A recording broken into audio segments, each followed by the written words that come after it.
사랑하는 성도님들, 우리 인생들이 당하는 고통이 여러 종류가 있지만 이 경제적 고통 또한 우리를 많이 힘들게 합니다. 여러분, 이런 상황을 한번 가정해 봅시다. 빚으로 시달리는 한 아들이 있는데 재벌 아버지에게 편지가 왔어요. 재벌 아버지에게. 아들아, 내가 너의 빚 다 갚아줄게. 그런데 지금 당장이 아니라 70년 후에 갚아줄게. 출신, 아들아, 너를 향한 이 아버지의 생각은 재앙이 아니라 평안이다. 너에게 소망을 주고자 함이란다. 벌써 배시시 웃으시는 분들 계신데요. 이런 편지를 받았다면 아들은 아마 당혹스럽겠죠.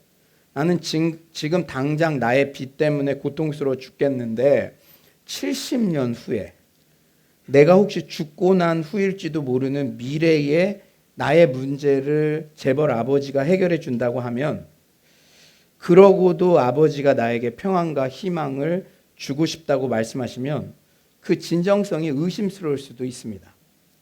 무례한 아들은 아버지에게 저에게 지금 장난하세요? 반문할 수도 있습니다. 그런데 오늘 본문에 나오는 이스라엘 백성들의 상황이 딱 그런 상황이에요. 재벌 아버지가 하나님이고 이스라엘 백성들, 이런 편지를 쓰셨다는 거예요.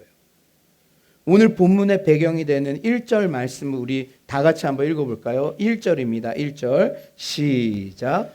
선지자 예레미야가 예루살렘에서 이 같은 편지를 느부갓네살이 예루살렘에서 바벨론으로 끌고 간 포로 중 남아있는 장로들과 제사장들과 선지자들과 모든 백성에게 보냈는데, 이스라엘 백성들이 바벨론으로 옮겨져 암울한 나날을 보내고 있을 때 예루살렘으로부터 예레미야가 보낸 서신이 도착을 했습니다. 그러니까 바벨론 포로로 갈 때도 한꺼번에 다 간 게 아니라 미리 간 사람들이 딱 있었는데, 5절 이하의 편지의 내용을 간단히 정리하면 바벨론으로 끌려간 포로들은 다시 고국으로 돌아올 생각은 하지 말고 바벨론에서 장가가고 시집가서 자식을 낳고 살 계획을 세우라고, 그렇게 예레미야가 하나님의 말씀을 대필해서 편지를 전한 거예요. 왜냐하면 앞으로 70년 동안 포로 생활을 계속해야 하기 때문입니다. 여러분들이 지금 바벨론 포로로 잡혀있는 심정이라고 생각해 보세요. 10절 말씀 한번 다 같이 읽어볼까요? 10절입니다. 시작. 여호와께서 이와 같이 말씀하시니라. 바벨론에서 70년이 차면 내가 너희를 돌보고 나의 선한 말을 너희에게 성취하여 너희를 이곳으로 돌아오게 하리라. 여러분이 바벨론 포로로 잡혀간 이스라엘 백성들이라면 이런 편지 내용을 읽고 어떤 마음이 들겠습니까? 하나님의 계획이 담긴 편지가 선지자로부터 왔다는 소식을 들었을 때 처음에는 내심 기대했겠죠. 내가 빚에 쪼달리고 있는데 지금 재벌 아버지한테 편지가 왔어. 내심 기대했을 수도 있죠. 이제 곧 포로 생활이 끝난다는 소식인가? 아니면 2, 3년 잘 인내하면 다시 고향으로 돌아올 수 있다는 소식인가? 기대했겠죠. 그런데 웬걸 자그마치 70년이나 기다려야 한다는 내용이에요. 그런데 덧붙여진 11절 말씀은 더욱 기가 막힙니다. 우리 11절 다 같이 읽어봅시다. 시작. 여호와의 말씀이니라. 너희를 향한 나의 생각을 내가 아나니 평안이요 재앙이 아니니라. 너희에게 미래와 희망을 주는 것이니라. 요즘식으로 말하면 이런 말이에요. 너희들을 바벨론 포로로 데려온 것은 재앙을 주려는 것이 아니라 다 너희들이 잘 되게 하려는 거야.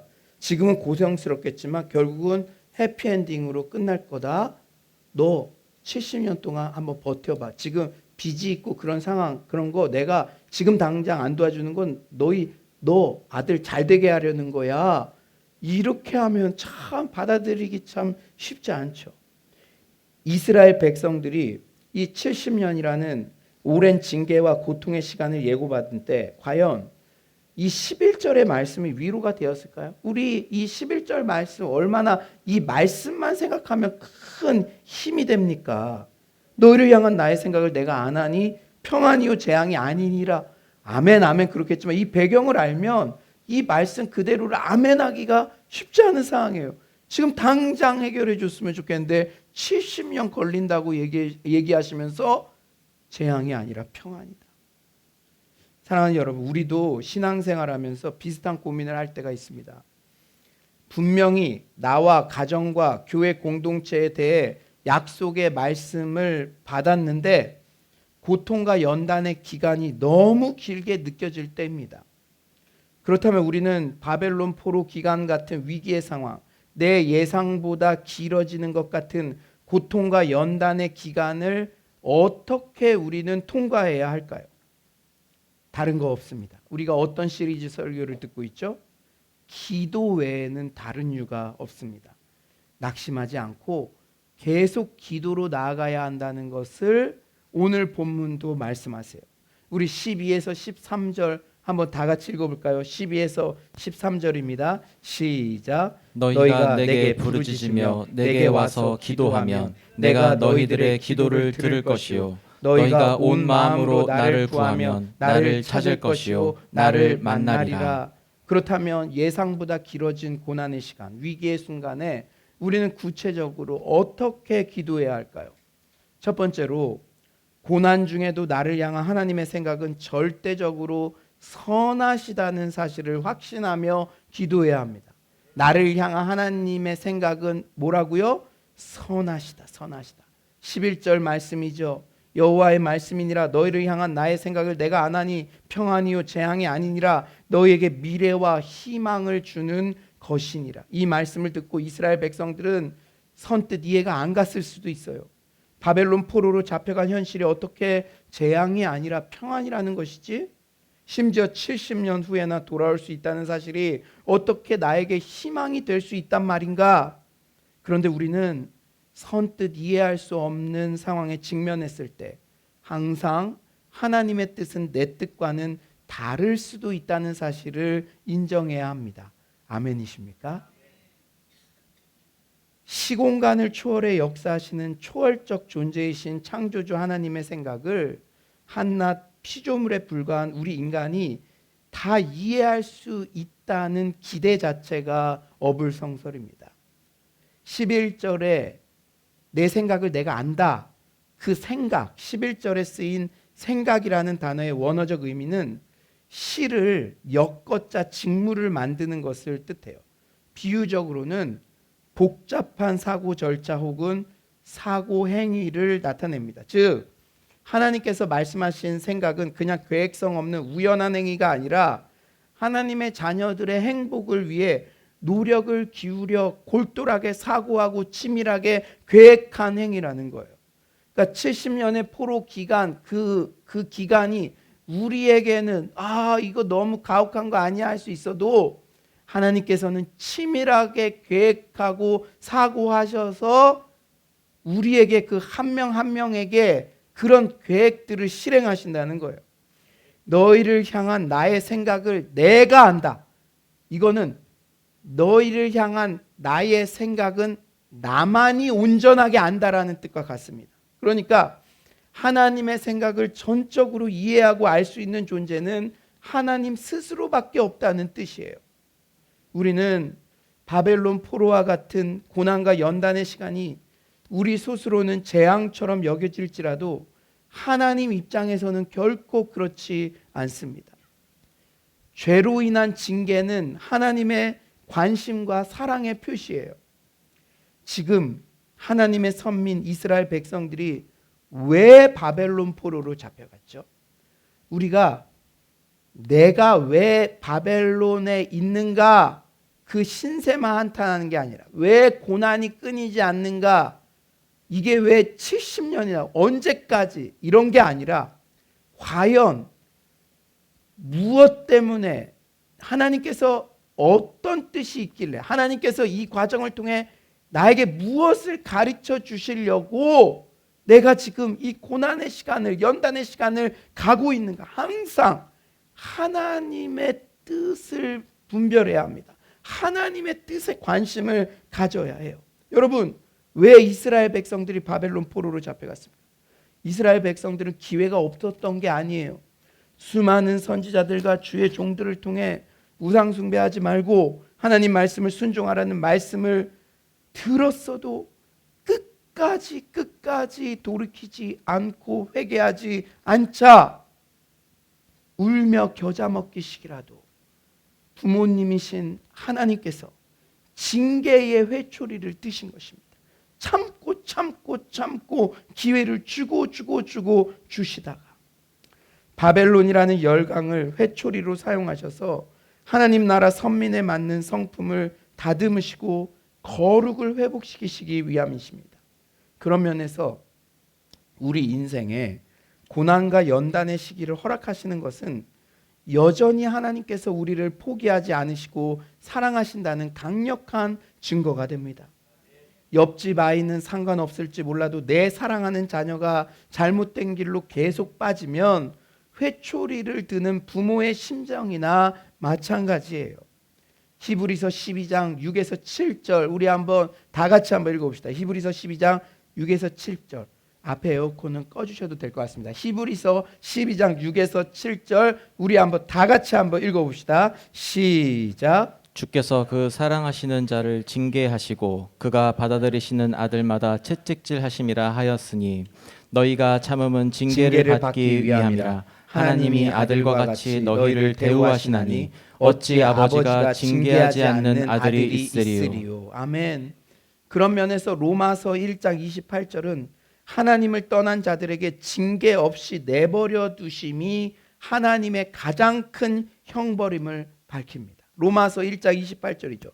또한 그들이 마음에 하나님 두기를 싫어하며 하나님께서 그들을 그 상실한 마음대로 내버려 두사 합당하지 못한 일을 하게 하셨으니 내버려 두심. 때로 우리는 하나님을 믿지 않는 사람들이 더 잘 사는 것 같아요. 불평하기도 합니다.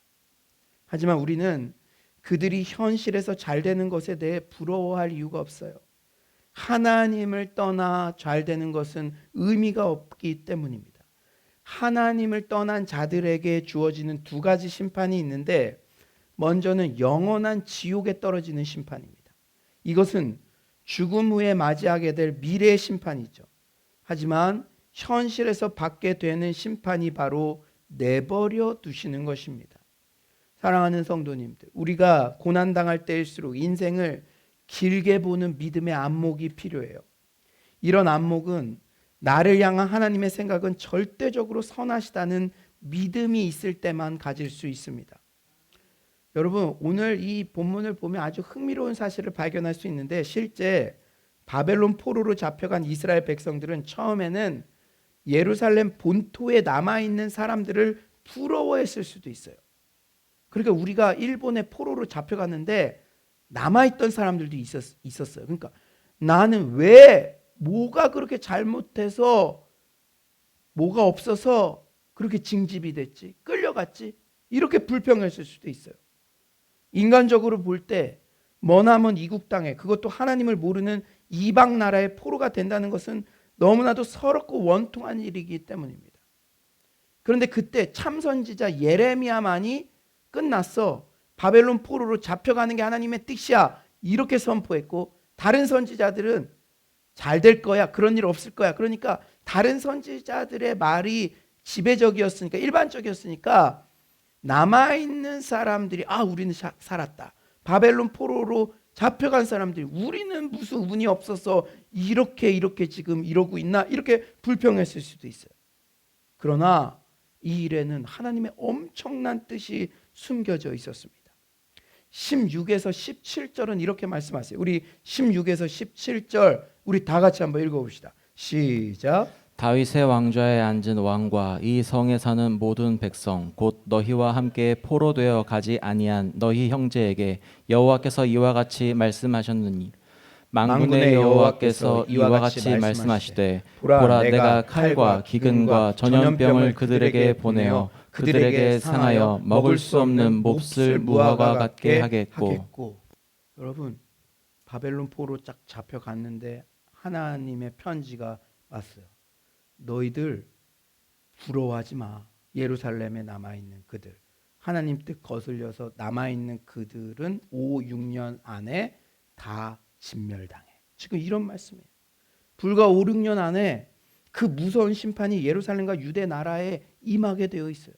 지금은 예루살렘과 유대 나라 그리고 남아있는 자들이 태평스러운 도성처럼 보이지만 본토에 남아있는 사람들이 더 위험한 거예요.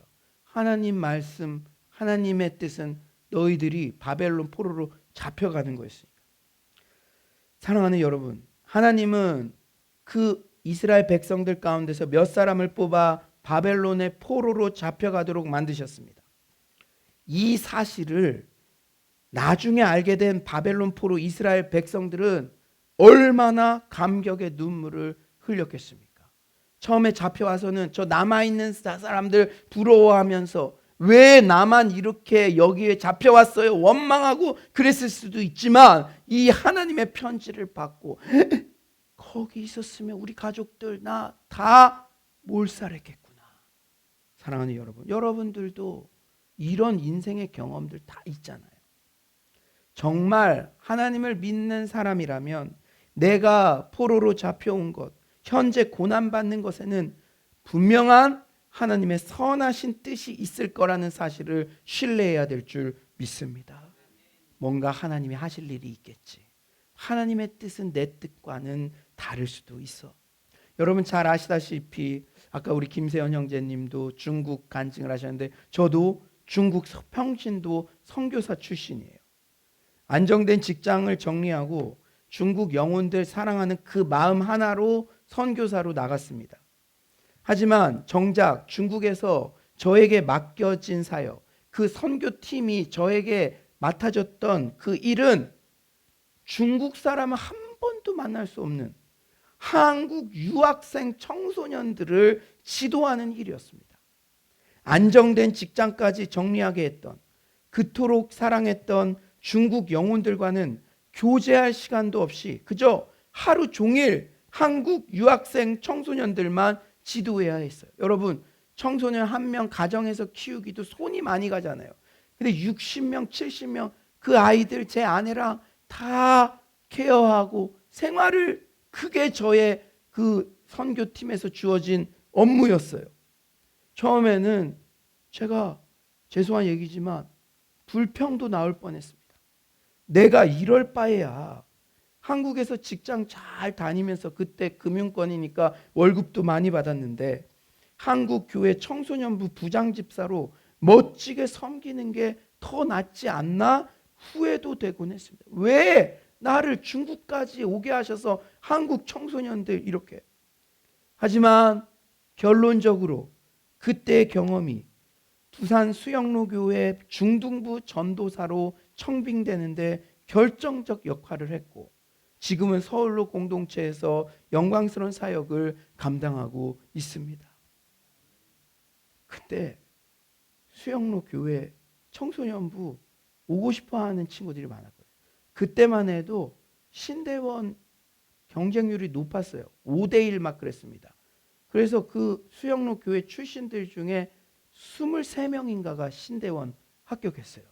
그래서 저는 연고도 없는 해외 선교사인데 내가 중국에서 청소년들과 먹고 자고 함께 살았다 이러니까 청소년부에서 제가 그 전도사로 그렇게 청빙이 된 것이죠. 사랑하는 성도님들, 내가 하나님의 선하신 뜻을 순종하고자 하는 그 마음만 가지고 있다면 내 생각과는 다르게 흘러가고 있는 것 같은 상황, 고난의 상황이라 할지라도 그 안에는 반드시 하나님의 선하신 뜻이 있으시다는 사실을 신뢰하며 기도로 나아가시기를 소망합니다. 하나님은 반드시 합력하여 선을 이루시는 분이세요. 다시 한번 우리 11절 말씀을 믿음으로 고백합시다. 11절입니다. 시작. 여호와의 말씀이니라. 너희를 향한 나의 생각을 내가 아나니 평안이요 재앙이 아니니라. 너희에게 미래와 희망을 주는 것이니라. 아멘. 예상보다 고난과 연단이 길어질 때 우리는 어떻게 기도해야 되는가? 두 번째로, 고난이 예상보다 길어져도 우리의 기도는 결코 땅에 떨어지지 않는다는 사실을 믿으며 기도해야 합니다. 아멘이십니까? 사랑하는 성도님들, 70년 만에 포로 귀환을 할 것이라는 메시지를 받은 바벨론 포로 이스라엘 백성들의 심정은 어땠을까요? 처음에는 당황하고 실망했을 거예요. 10살에 바벨론 포로로 잡혀온 어린이라도 70년 후면 몇 살입니까? 80 노인이에요. 대부분의 장년들은 바벨론에서 그냥 포로 상태로 죽음을 맞이해야 합니다. 여러분도 오늘 은혜자매가 대표기도도 은혜롭게 했는데 우리가 그렇게 바라고 기도했던 우리 자체 성전이 건축된다고 해보세요. 70년 후에 지금 30대, 40대, 50대, 60대 주축으로 기도도 하고 헌금도 하고 했는데 70년 후에 건축된다. 여러분 이게 70년이라는 이 기간이 결코 짧은 기간이 아닙니다. 지금 바벨론에 있는 이스라엘 백성들도. 하지만 사랑하는 여러분 잘 들으십시오. 내 생전에 그 응답의 기쁨을 누리지 못하더라도 우리 자녀가 은혜의 수혜자가 된다고 생각하면 우리는 지치지 않고 계속 기도할 수 있습니다. 우리는 일반적으로 자기 살아생전의 기도 응답의 열매를 맛보고 싶어 해요. 하지만 70년이란 기간은 하나님이 정하신 것입니다. 10절 말씀이죠. 여호와께서 이와 같이 말씀하시니라. 바벨론에서 70년이 차면 내가 너희를 돌보고 나의 선한 말을 너희에게 성취하여 너희를 이곳으로 돌아오게 하리라. 70년이 차면 누가 하신다는 거예요. 그 기간을 정하시는 분도 하나님이시다. 너희를 돌아오게 하는 것도 전적인 나의 주권 아래. 너희들이 기도했던 것 그 응답도 전적인 나의 주권 아래 있다. 기도 응답의 때와 시기는 절대적으로 하나님의 소관 아래에 있음을 말씀하십니다. 우리가 어떤 문제를 놓고 기도할 때 물론 착한 마음만 먹어도 바로 응답하시는 경우도 있지만 70년이 지나서야 응답하시는 경우도 있어요. 하지만 내 대에 그 기도 응답이 이루어지지 않더라도 쌓인 기도는 반드시 땅에 떨어지는 법이 없습니다. 분당 우리 교회를 심우하시는 이찬수 목사님께서 자주 간증하시는 내용이 있어요. 여러분들도 이미 아시는 분도 있을 텐데 자신이 이렇게 부족한데도 가히 상상할 수 없는 은혜와 목회의 승리를 경험할 수 있는 것은 40일 금식 기도하다 돌아가신 아버지의 기도 덕분이라고 늘 간증하십니다. 이 목사님의 아버지는 평생 100명 미만의 성도들을 목양하셨던 개척교회 목회자셨대요. 그런데 자녀들이 생각하는 아버지의 모습은 한 번도 누워서 편하게 주무시지 않는 것 같은 기도의 사람으로 기억에 남는다고 합니다. 하루는 누워서 주무셨겠죠. 그러나 얼마나 기도를 하셨냐면 자녀들 뇌리 속에 우리 아버지는 한 번도 누워서 편하게 주무시지 않는 분, 그렇게 뇌리에 남아 있었다는 거예요. 교회에 크고 작은 문제가 생기면 늘 기도하시고 심각하다 싶으면 기도원에 가셨다고 합니다. 그런데 이찬수 목사님의 아버님이 천국에 가신 그때도 교회 문제가 심각하다 여겨지셔서 기도원에 가서 40일 금식하시다가 그만 돌아가셨다고 합니다. 여러분은 이런 아버지의 죽음을 어떻게 받아들일 수 있겠습니까? 젊은 청년이었던 이찬수 목사님은 당시 이렇게 무지한 죽음이 어디 있냐고, 뭐 그렇게까지 했어야 하냐고, 그렇게 아버지가 열심히 기도하셨는데 왜 평생 그 작은 교회에서 지지고 볶다가 죽음까지 맞이하게 되셨냐고, 그 교회 분쟁을 일으키셨던 성도님들도 너무 미워지고 그 젊은 아들 청년 이찬수라는 그 마음속에 너무 큰 실망이 되었대요. 그러면서 하나님께 불평을 쏟아 놓으셨지만 자신이 분당 우리 교회 목회를 하며 설명할 수 없는 은혜와 부흥을 경험할 때마다 아버지의 평생 정립된 그 기도를 내가 뽑아 쓰고 있다는 마음이 든다며 항상 겸손하게 감사해 하시더라고요. 이찬수 목사님 원래 목회하기 싫으셨대요. 그런데 어떤 멘토 전도사님이 이찬수 목사는 목회를 하기만 하면 아버지의 열매를 따먹는 것밖에 없어, 이렇게 말씀하셨대요. 그게 본인이 목회하면서 계속적으로 정말 그렇구나 그런 마음이 드셨다고 합니다. 사랑하는 여러분, 여러분들도 많은 소식들을 듣지 않습니까?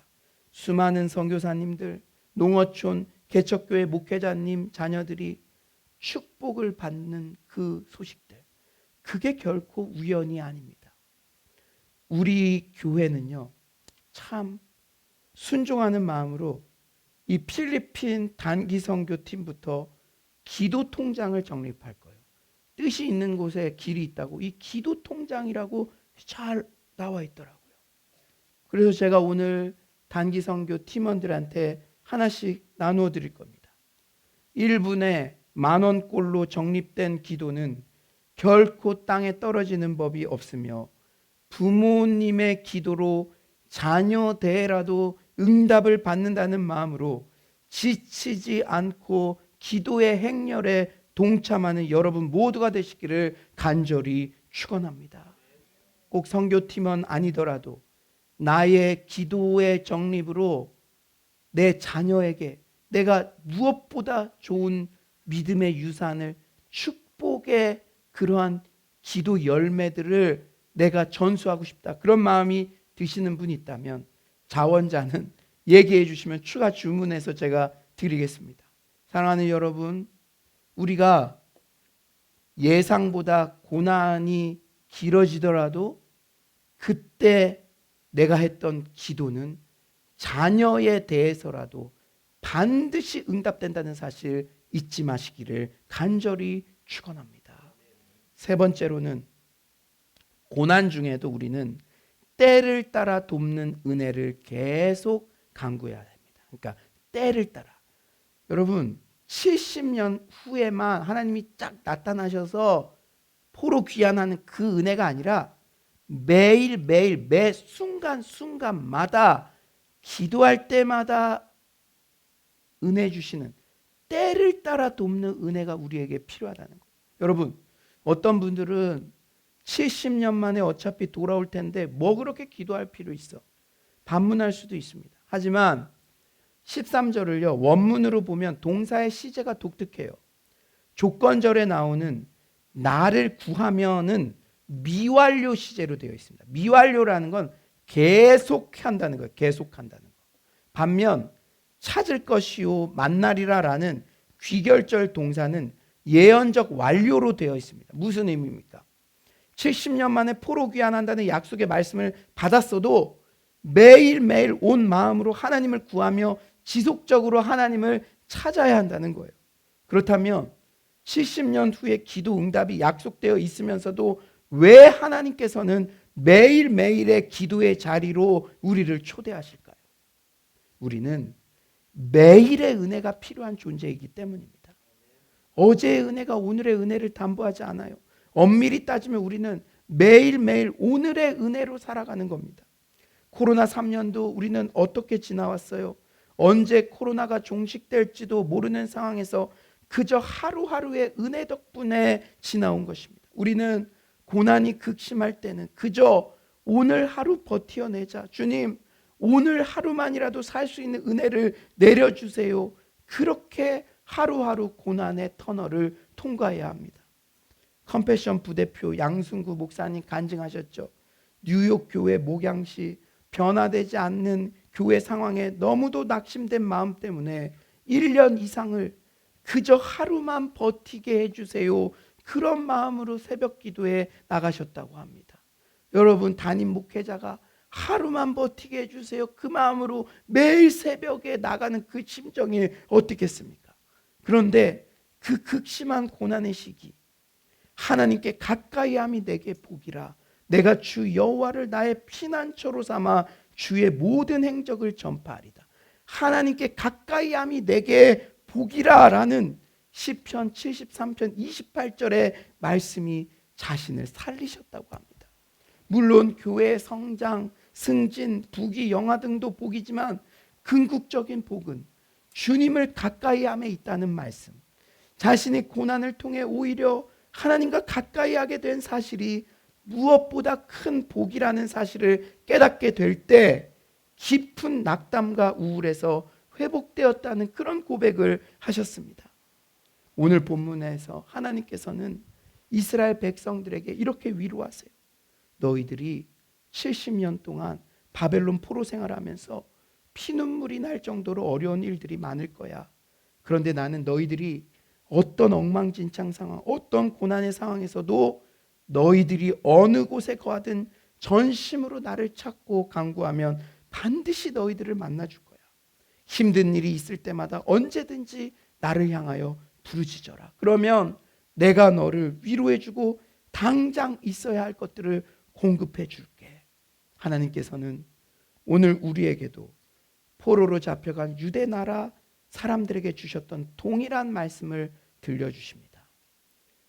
서울로 교회야, 내게 부르짖어라. 기도해라. 걱정하지 말고 내 앞에 와서 기도해라. 무릎 꿇고 내 이름을 불러봐라. 내 문을 두드려라.